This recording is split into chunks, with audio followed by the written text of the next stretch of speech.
going to talk about how to create a contact sheet in Adobe Lightroom Classic. The very first step I'm going to take is I'm going to get my images. Maybe I've already made my edits. In this case, I've kind of made edits. These aren't supposed to have a ton of edits to them, but I'm going to first make them and put them into a collection. So these are the 6 images I want on my contact sheet. Okay.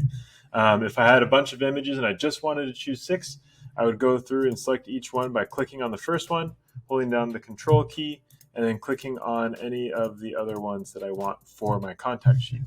Then what I'm going to do is in this Collections tab that you're going to see on this left-hand panel, I'm going to click the little plus for New Collection. I'm going to click Create Collection. Okay, I can name this whatever I need to. I would recommend you name it just the name of the assignment you're working on.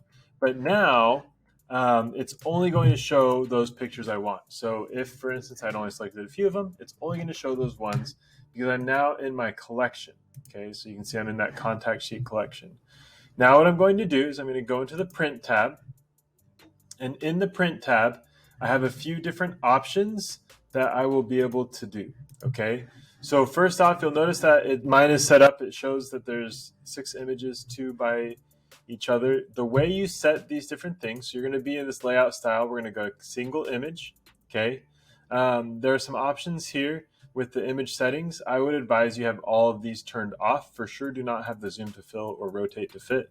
What that will do is you'll notice it cropped out my image. Well, I'm trying to showcase the full image, and so I don't want to do that.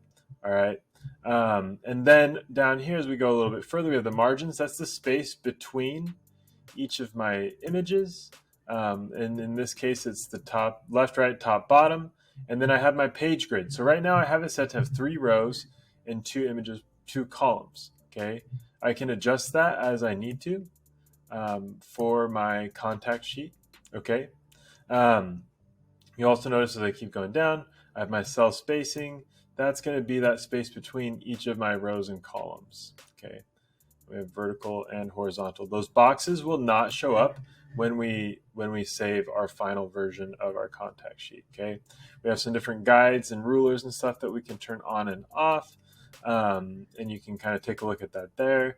We can change the page background color if we wanted. We don't, and we can also add an identity plate if we want, and that's a watermark that would go over everything.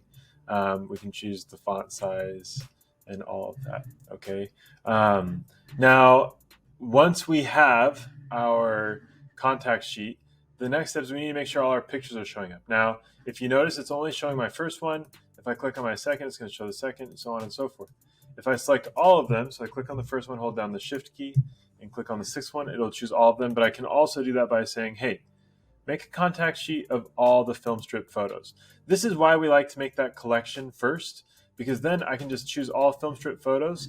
And if let's say I make it so that mine's 2 by 2, it's actually going to make multiple pages of my contact sheet. Okay.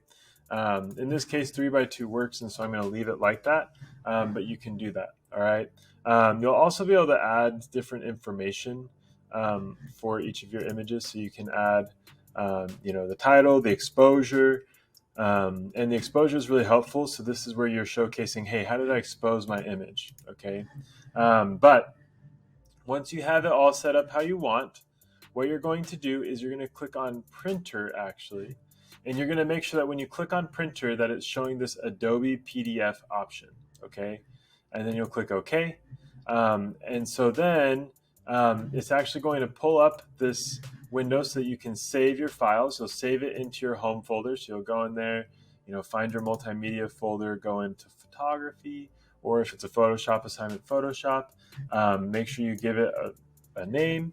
You'll hit save, and now that contact sheet is actually going to be exported as a PDF for you to be able to turn in for the project. Okay, there are a lot of other things, and as we go into more photography and advanced multimedia, we will take a look at more of these different